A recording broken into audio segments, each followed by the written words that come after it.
Hello दोस्तों, मेरा नाम सूरज कुमार है। मैं आप लोगों को इस चैनल पे केमिस्ट्री पढ़ाऊंगा 11th और 12th का। अभी मैं 12th का फर्स्ट चैप्टर स्टार्ट करने वाला हूं।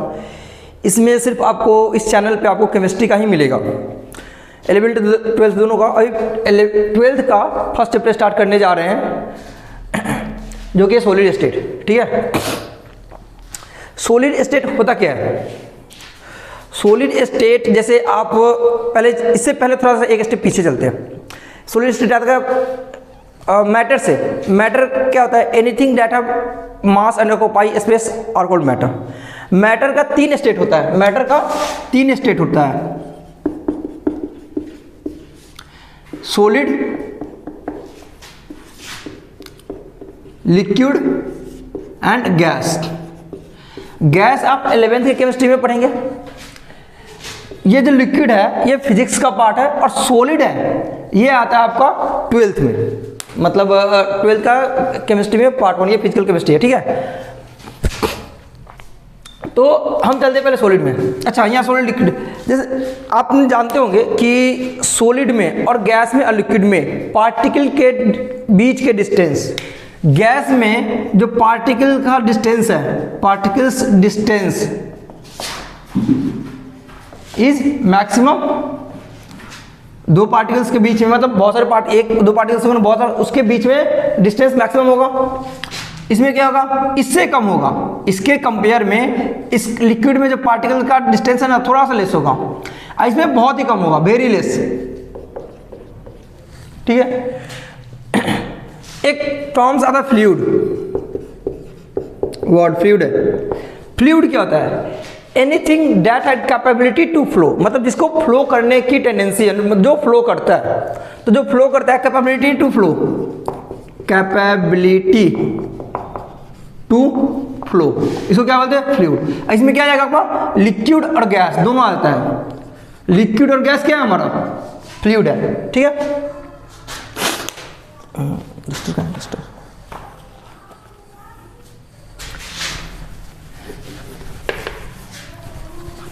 अब चलते हैं हम लोग सॉलिड के बारे में। सॉलिड स्टेट में पढ़ना है। देखिए, सॉलिड जो आप अभी मोबाइल चला रहे होंगे, मोबाइल भी सॉलिड है। ये व्हाइट बोर्ड देख रहे हैं, ये भी सॉलिड है। ये मार्कर, ये भी सॉलिड है। मतलब बहुत सारे चीज़ आप अपने आसपास में देखेंगे ना, तो सॉलिड चीज़ का मिलेगा। जो आप बेंच पर बैठे होंगे, डेस्क पर बैठे होंगे, चाहे बेड पे बैठे होंगे, चेयर पे बैठे होंगे, सब वो सब सॉलिड है। तो सॉलिड तो अलग अलग है, लेकिन हर सॉलिड के अंदर जो पार्टिकल्स है उसका बिहेवियर अलग अलग है। ये प्लाई है, इसके अंदर जो प्लाई है उसका पार्टिकल्स के नेचर, ये मार्कर है उसके पार्टिकल्स का नेचर, ये इंक है इसके पार्टिकल्स के अंदर का नेचर, सबका अलग अलग है। कभी कभी क्या होता है कि हम लोग को दो को मिलाने से एक नया पार्टिकल्स मिलता, उसका नेचर अलग होता है। तो हम लोग क्या करते हैं, कभी दो सॉलिड को मिलाते हैं, उससे जो तीसरा सॉलिड, मतलब नया सॉलिड बनता है, उसका बिहेवियर अलग हो जाता है। तो ऐसे एक्सपेरिमेंट करते हैं। ऐसे करते करते हमें एक पार्टिकल्स मिला, वो एक कार्बन नैनो ट्यूब। क्या है? Carbon nano tube. Carbon nano tube का 3 इंपॉर्टेंट प्रॉपर्टीज है।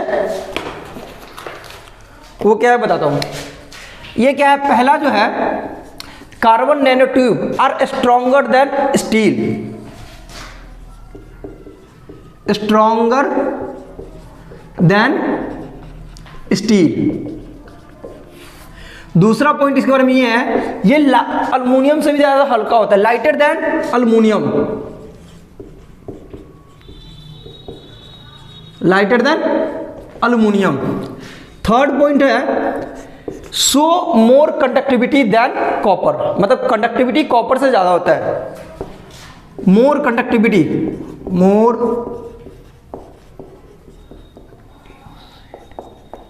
Conductivity than copper.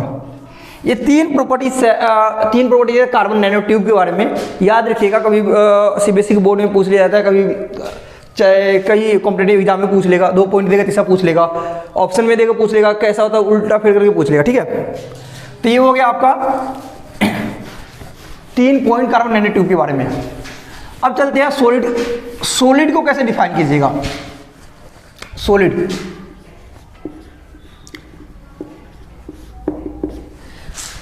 सॉलिड का क्या होता है, मतलब उसके पार्टिकल्स में जो फोर्स ऑफ अट्रैक्शन होता है हाई होता है।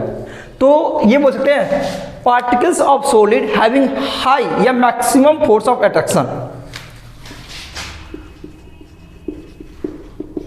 Particles of solid having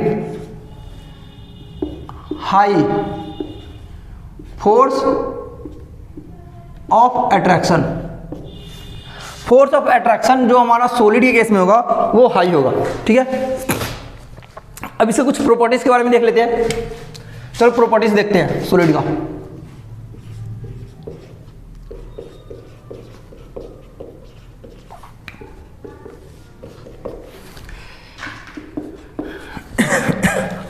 properties देखते हैं। अच्छा ये बताइए, ये जो मार्कर है ये इस आज ये शेप का है, कल भी ऐसे रहेगा, परसों ये रहेगा, इसका वॉल्यूम में कोई चेंज आएगा? नहीं आएगा।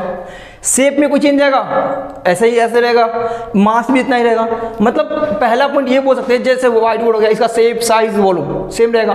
तो पहला पॉइंट ये आ गया कि सॉलिड का आपके पास शेप वॉल्यूम और क्या बोलते हैं shape volume and mass. Shape volume and mass are definite. Definite हो गया। दूसरा पॉइंट चलते हैं, सॉलिड के पार्टिकल्स के अंदर फोर्स ऑफ अट्रैक्शन हाई होता है। तो दूसरा पॉइंट ये भी लिख देते हैं, particles having maximum force of attraction, ठीक है। अच्छा, और कोई चीज जिसके दो पार्टिकल्स है फोर्स ऑफ अट्रैक्शन हाई है, मतलब कोई एक दूसरे के जोर से चिपक के पकड़ा है, तो उसके बीच में जो दो पार्टिकल्स है उसके दोनों पार्टिकल्स के बीच में डिस्टेंस कम होगा। तो ये भी बोल सकते हैं distance between particles is less.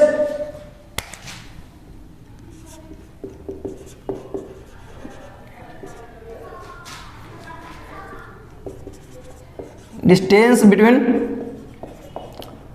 Particles are less, ठीक है। तीसरा पॉइंट आ गया।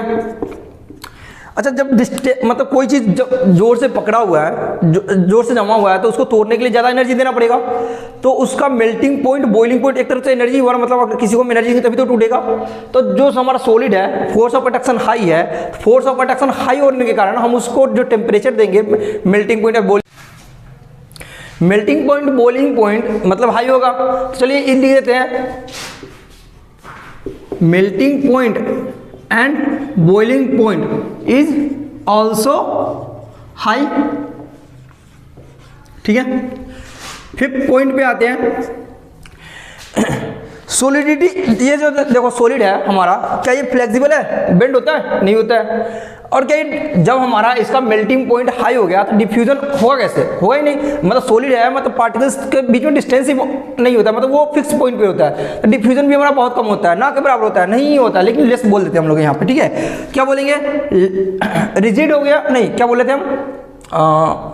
फ्लेक्सिबल। और किसके बारे में बात कर रहे थे? Less flexible, FLEX, flexibility, flexibility and less diffusion.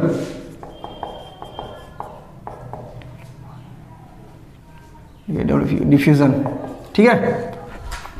छठा पॉइंट आते हैं, जो सॉलिड है हमारा, क्या इसको दबाएंगे ये दबेगा?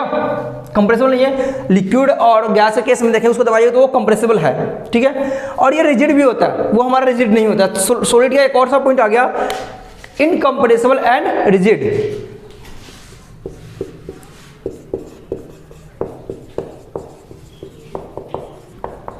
एंड रिजिड,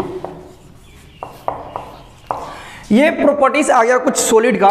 ये 6 पॉइंट है, याद कर लीजिएगा, स्क्रीनशॉट ले लीजिए, आपको बाद में लिख लीजिएगा, ठीक है। मैंने यहाँ एक बात करा, इनकंप्रेसिबल और रिजिड। आपको पूछ देगा रिजिडिटी ऑफ सॉलिड, डिफाइन कीजिए। रिजिडिटी ऑफ सॉलिड क्या होता है?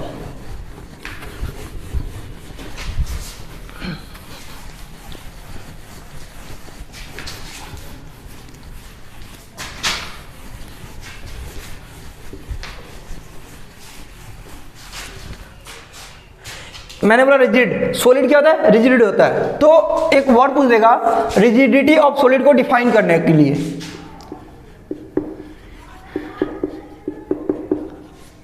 Of solid.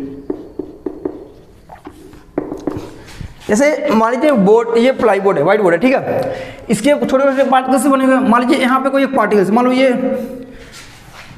इतना पोर्शन बोर्ड का लेते हैं, मान लो इसका पार्टिकल्स यहाँ पे हो, ये क्या काम करेगा, ये अपने पॉइंट पे फिक्स रहेगा और ये अपने एक मीन पोजीशन के बाद ऑसिलेट करेगा ऐसे, बस। पेंडुलम देखे घड़ी का, वो कैसे करते हैं, ऐसे ऐसे मूव करते रहता है, मतलब उसका एक फिक्स पॉइंट रहता है, यहाँ से यहाँ, यहाँ से यहाँ, यहाँ से यहाँ। वैसे सेम करेगा सॉलिड का पार्टिकल्स, जो सॉलिड का पार्टिकल्स होगा अपने पॉइंट पे फिक्स रहेगा, वो एक मीन पोजीशन होता है, उसके अबाउट इतना जाएगा, फिर उस पॉइंट के बाद इतना जाएगा, बस। गैस में केस में क्या था, कंटेनर में गैस भरा हुआ है, अगर इसमें गैस है तो ये पूरे कंटेनर का जगह ले सकता है, कहीं भी घूम सकता है। लिक्विड के केस में क्या होता है, जहां तक लिक्विड रहता है वो वहां तक पार्टिकल्स मूव करेगा। सॉलिड के केस में जहां पर रहता है वहीं पे फिक्स रहता है, बस वो अपने मीन पोजीशन के बाद ऑसिलेट करते रहता है। यही होता है हमारा रिजिडिटी ऑफ सॉलिड। इसको डिफाइन करने के लिए आप लिख सकते हैं, क्या लिखिएगा, rigidity of solid, particles having fixed position and can oscillate about their mean position only. Particles having fixed position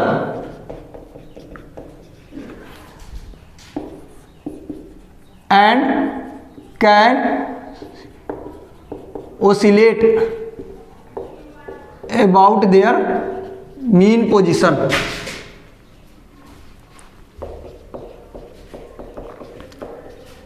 ये हो गया आपका क्या, रिजिडिटी ऑफ सॉलिड, ठीक है। सॉलिड पर लिए, सॉलिड रिजिडिटी ऑफ सॉलिड जान गए, सॉलिड जानने उसका प्रॉपर्टीज जान गए, ठीक है। अब आते हैं हम सॉलिड का क्लासिफिकेशन। सॉलिड को 2 पार्ट्स में क्लासिफाई किया गया है, क्रिस्टल और अमोर्फस। और वो जो डिफाइन किया गया ना, सॉलिड के जो पार्टिकल्स के बिहेवियर के ऊपर मतलब उसका कैसा नेचर है, उसके अरेंजमेंट के ऊपर हम उसको डिवाइड करते हैं। तो पहला क्या होता है, क्रिस्टल, क्रिस्टल। दूसरा क्या होता है, अमोर्फस।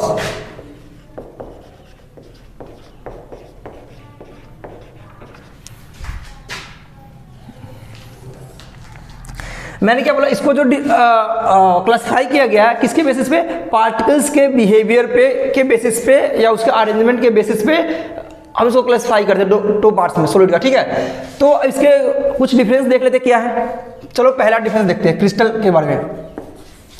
क्रिस्टल में जो होता है ना, जो सॉलिड के अंदर जो एटम्स का या पार्टिकल्स का जो अरेंजमेंट होता है ना, एक सिस्टमैटिक वे में अरेंज होता है और ये लॉन्ग मतलब दूर तक, जैसे मान लीजिए कोई ए बी पैटर्न है, मान लो मान लो कोई 2 एटम है, ठीक है, हम ए एक एटम मानते हैं, बी दूसरा एटम मान लेते हैं, तो ए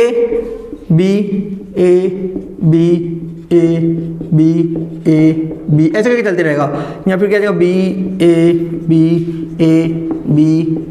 बी, यहाँ फिर क्या ए बी, ऐसे करके चलते रहेगा, ठीक है। देखिए ए के बाद बी के बाद ए बी मिल रहा है, ए बी मिल रहा है, यहाँ देखिए सब में वैसे सेम पैटर्न मिल रहा है। तो ये जो हमारा था क्रिस्टल में।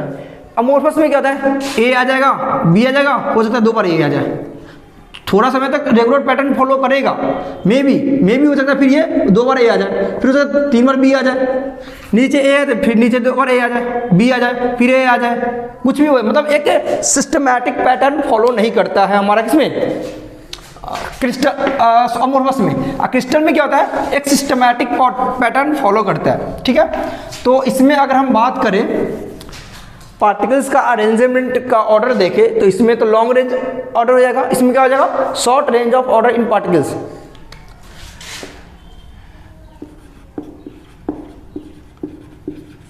Arrangement of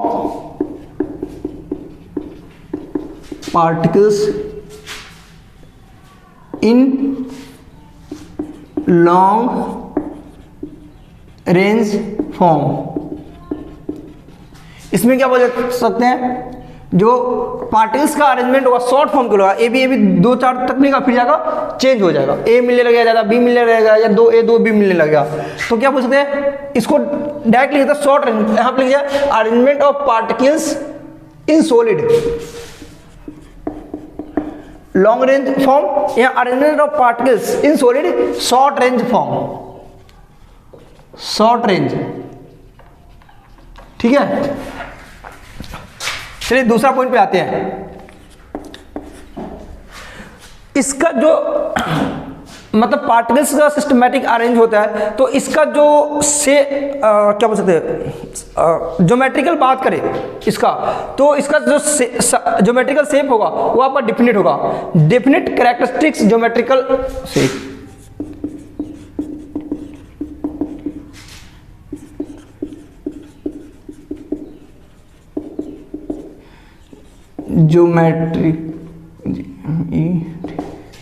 geometrical shape. इसमें क्या था, इरेगुलर शेप होता है, मतलब शेप एक पैटर्न मतलब रेगुलर फॉर्म में नहीं होता, इरेगुलर होता है, इरेगुलर शेप, इरेगुलर शेप।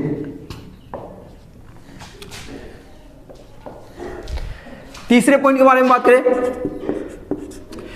जो क्रिस्टल होता है ना आपका, क्रिस्टल का जो मेल्टिंग पॉइंट होता है ना एक फिक्स पॉइंट पे होता है। अगर 100 डिग्री पे सेल्सियस पे बॉईल करेगा तो ये 100 डिग्री सेल्सियस पे बॉईल करेगा, या मेल्टिंग पॉइंट भी फिक्स होता है। लेकिन इसका अमोर्फस का, जैसे प्लास्टिक आता है, इसके अंदर प्लास्टिक को लीजिएगा पहले वो मतलब सिकुड़ेगा, फिर मुलायम होगा, फिर वो पिघलना स्टार्ट करता है। ठीक है, तो इसमें जो मेल्टिंग पॉइंट आएगा एक फिक्स पॉइंट पे आएगा, लेकिन इसका जो मेल्टिंग पॉइंट आएगा ना एक रेंज में आएगा, 100 से 110 के बीच में आएगा, 500 से 400 के बीच में ऐसे आएगा। मतलब इसका melting point fix point, definite मतलब शार्प पॉइंट बोल सकते हैं। Melting point is sharp. इसमें क्या बोल सकते हैं, range of melting point, range of melting point, melting point rise in range, चाहे रेंज ऑफ मेल्टिंग पॉइंट। ठीक है, मेल्टिंग पॉइंट की बात कर लिए तो आप ऐसे हीट ऑफ फ्यूजन के बारे में बात कर सकते हैं। अब इस एक पॉइंट पे अगर मेल्ट करता है तो इसका हीट ऑफ फ्यूजन डिफिनिट होगा, इसका क्या होगा, डिफिनिट नहीं होगा। तो चौथा पॉइंट क्या हो जाएगा, heat of fusion is definite. इसमें क्या हो जाएगा,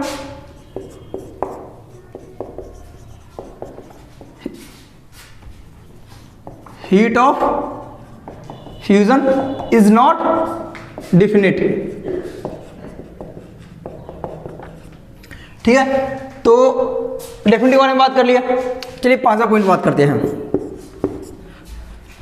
इसका जो आपका नेचर होता है, एक होता है आइसोट्रॉपिक, एक होता है एनआइसोट्रॉपिक। तो जो क्रिस्टल होता है ना आपका एनआइसोट्रॉपिक होता है, ये होता है आपका आइसोट्रॉपिक। एनआइसोट्रॉपिक आइसोट्रॉपिक क्या होता है अभी हम आपको बताते हैं। ये होता है आपका एन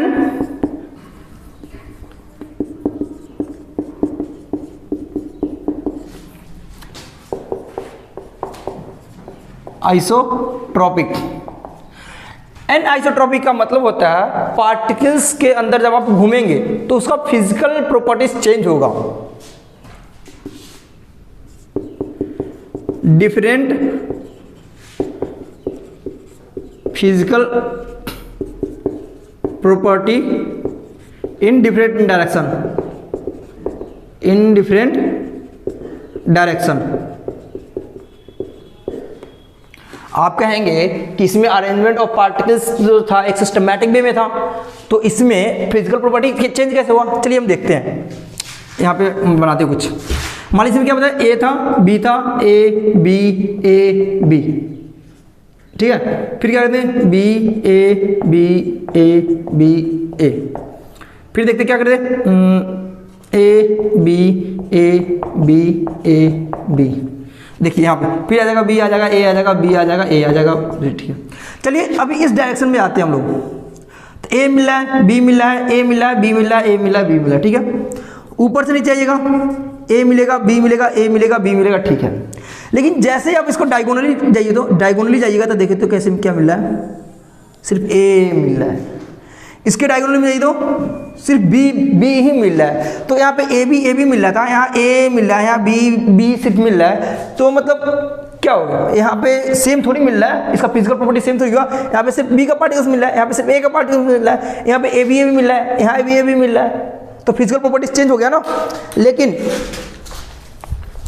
यही आप अमोर्फस के अंदर देखेंगे तो इसके इरेगुलर मतलब यूनिफॉर्म पैटर्न फॉलो नहीं करने के कारण इसका जो फिजिकल प्रॉपर्टी सेम हो जाता है सबके।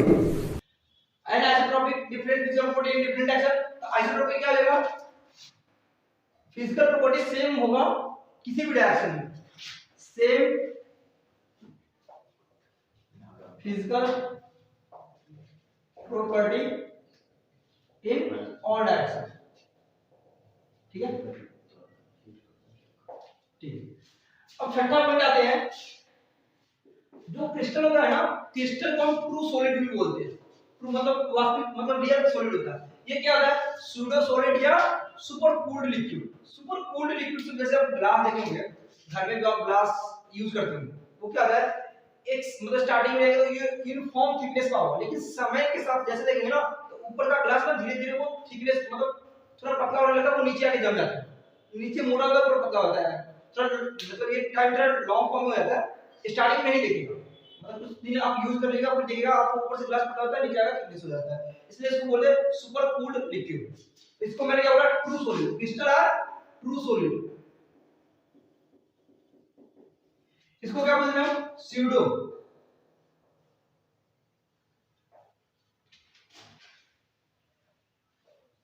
स्यूडो सॉलिड या super cooled liquid.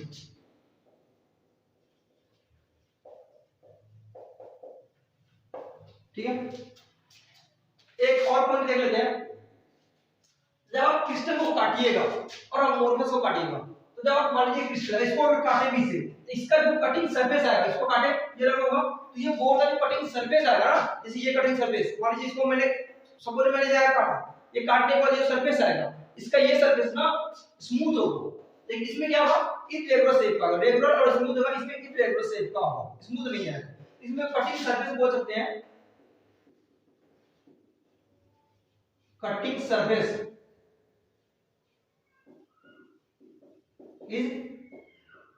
is smooth and regular। इसमें क्या जाएगा, कटिंग सरफेस इरेगुलर,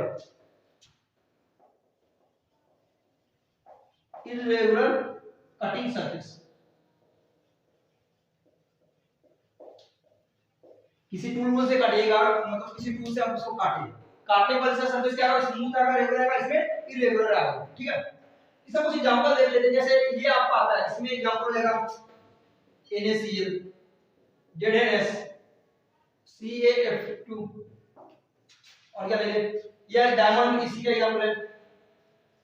ये कार्बन का, देखिए कार्बन डायमंड का इलेक्ट्रॉन है, ग्रेफाइट भी है, लेकिन कार्बन आपका ये क्रिस्टल में भी होता है, अमोर्फस में भी होता है। ठीक है, तो ये आ गया।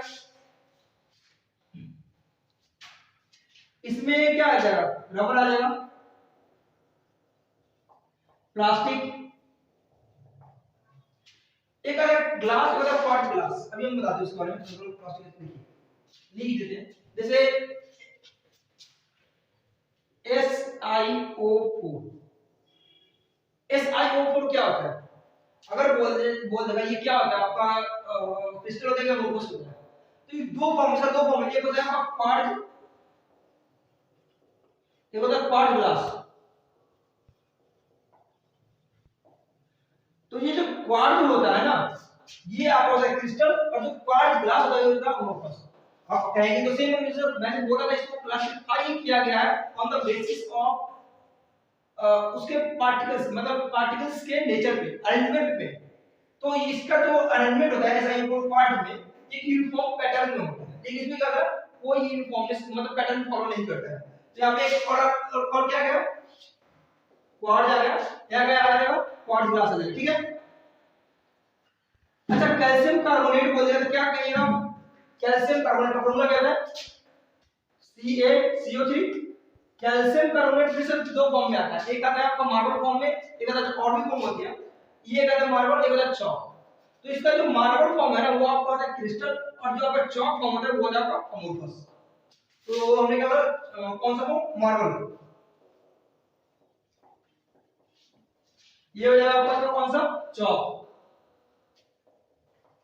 ये हो गया आपका सॉलिड का क्लासिफिकेशन, टू पार्ट्स में, अमोर्फस और क्रिस्टल। ये कुछ 7 पॉइंट्स है, सब कुछ एग्जांपल दे दिए, देख लीजिएगा। फिर सॉलिड का क्लासिफिकेशन देख लिया, अमोर्फस और क्रिस्टल। और क्रिस्टल में एक और वर्ड आता है कभी-कभी, polycrystalline. Poly crystalline solid.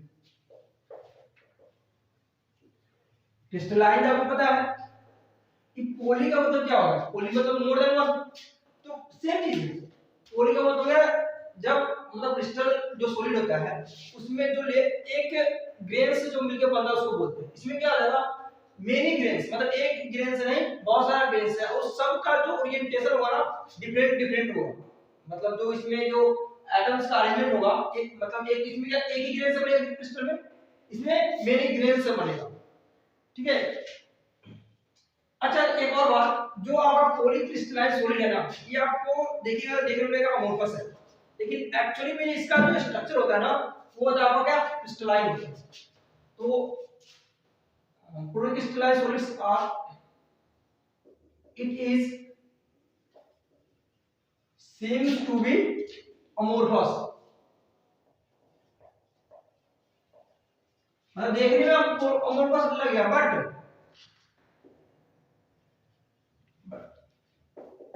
it's a microscopic structure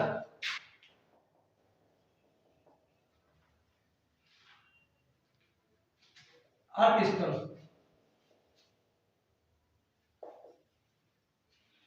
polycrystalline solid होगा, देखने में लगेगा आपको अमोर्फस, लेकिन एक्चुअली में होता है ऐसा क्या, जो पार्टिकल्स का जो अरेंजमेंट होता है ना वो होता है आपका क्रिस्टल।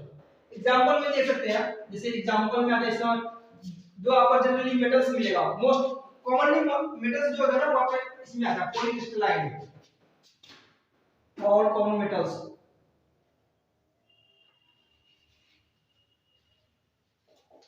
और क्या आएगा, सिरामिक, मतलब ये सब एग्जांपल है। और क्या आएगा, रॉक, आइस ले लीजिए, ये सब इसी का एग्जांपल है। ये सब आपको देखने में लगेगा क्या अमोर्फस, लेकिन एक्चुअली इसका जो स्ट्रक्चर होता है ना वो आपका क्रिस्टलाइन ही होता है, ठीक है। तो यहाँ पे हम अपना पहला लेक्चर खत्म करते हैं। और हाँ, हमारा लेक्चर आपको हर अल्टरनेट डे में रात को अपलोड कर देंगे यूट्यूब पे, आप देखते रहिएगा। और बाकी बात आपको, अभी मैं सॉलिड स्टेट स्टार्ट किया हूँ, इसका हर टॉपिक का एक एक मतलब इसके बाद जो नेक्स्ट टॉपिक आएगा क्या आएगा, सॉलिड क्रिस्टलाइन। आगे हमको अमोर्फस नहीं पढ़ना है, क्रिस्टल पढ़ना है। तो क्रिस्टल सॉलिड का हम लोग क्लासिफिकेशन पढ़ेंगे इसके नेक्स्ट टॉपिक में। आपको लगता है 11th या कोई सा क्वेश्चन में कोई दिक्कत है तो आप हमको मेल कर सकते हैं, अपना मेल आईडी दे देंगे, लिंक में दे देंगे, आप वहां पे हमको मेल करके बता सकते हैं, आप उस टॉपिक पे अपना वीडियो बना, ठीक है।